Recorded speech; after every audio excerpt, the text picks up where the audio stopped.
2 years ago, I was out in California and I gave a talk with the Sand County Foundation out there. So the theme was land ethics on rented land. And I thought about it a little bit. I'm going to California now. And I thought about it a little bit, and I thought, wow, what am I going to do this deal? And I don't do PowerPoints, and I don't write nothing down. And so I thought, well, I'll start this conversation.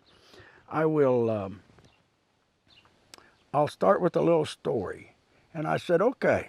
I said, we want to talk about land ethics on rented ground. I said, right off the get-go, I said, there's there's two automobiles that can go anywhere in the world.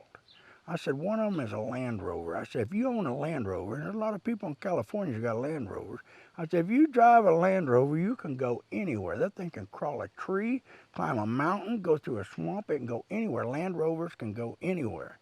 And I said, the other vehicle that can go anywhere is a rental car.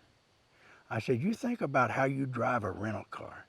And if you rent a car at the airport, are you nice to it? Does anybody ever wash a rental car before they bring it back? Does anybody ever take care of a rental car? When you get in it, do you gun it? When you take off from a stop sign, do you pull away really easy, or do you just floor it and just see how fast you can accelerate in it?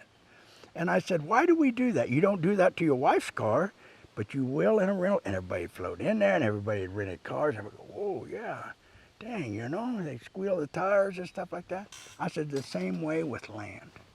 If you own it, it's different. When you rent it, things happen, and you push things.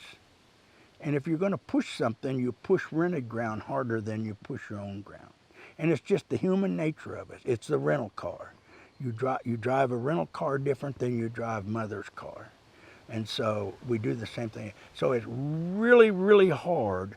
You have to really think about everything I do on these lease ranches that I take care of. And I try to treat them like my own, but it's really hard to do.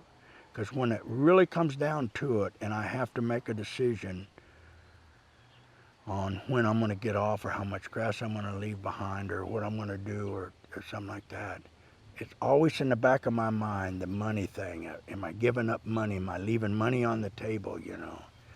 Where's my cash at? Because I'm writing checks for cash rent. Now, where am I at on the money? And it is hard to do.